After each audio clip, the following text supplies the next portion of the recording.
Mimi kwa majina yangu naitwa Lucas Kamara, natoka kijiji cha Gaulo. Nina kero tatu.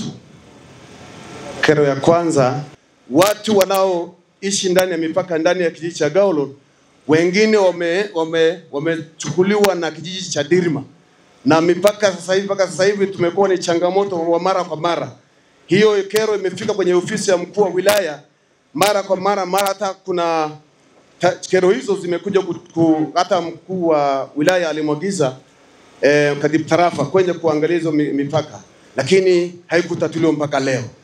Mipaka ya vijiji, naombeni msikize vizuri sana kwenye hili.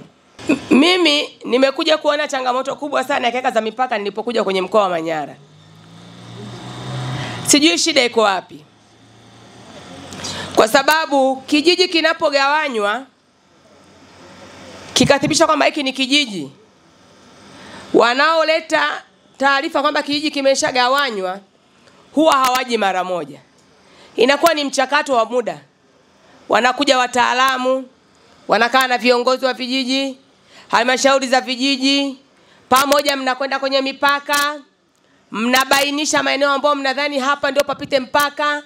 Wote mnakubaliana, mnaridhia pande zote mbili na wataalamu wenu wakiwepo. Makaratasi yanaandikwa, yanapelekwa huko mbele, yanasainiwa, inatengezwa ramani mpya, inaletwa, ndio inathibitisha kwamba hiki ni kijiji kingine. Ndio au sio kweli? Sasa basi, kama shughuli zote hizi huwa zinafanyika, ni nini kinakuja kutokea? Mzee fulani anakuja anasema mpaka sio hapa. Ni nini? Moja, ubinafsi. Mbili, uhujumu wa mali za wenzio. Tatu, tamaa.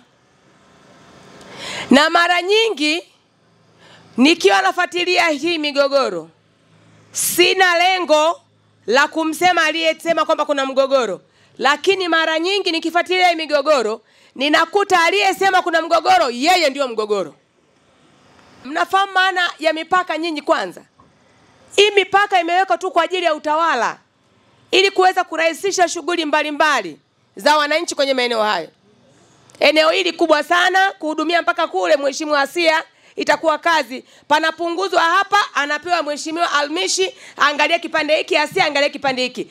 Ukienda katikati pale ukuta kama ule wa Berlin, ukuti. Hapa kigawanywa leo, ukuti huku kwa njano, huku kwa kijani, ukuti hivyo. Uongo kweli?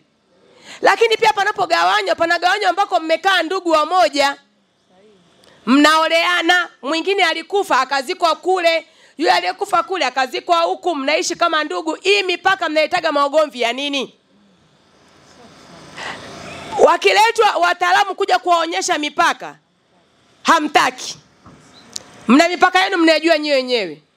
Mheshimiwa mkuu wa wilaya, mwananchi anayekutangazia mgogoro wa mpaka ujue yeye ndio mgogoro, shughulika naye.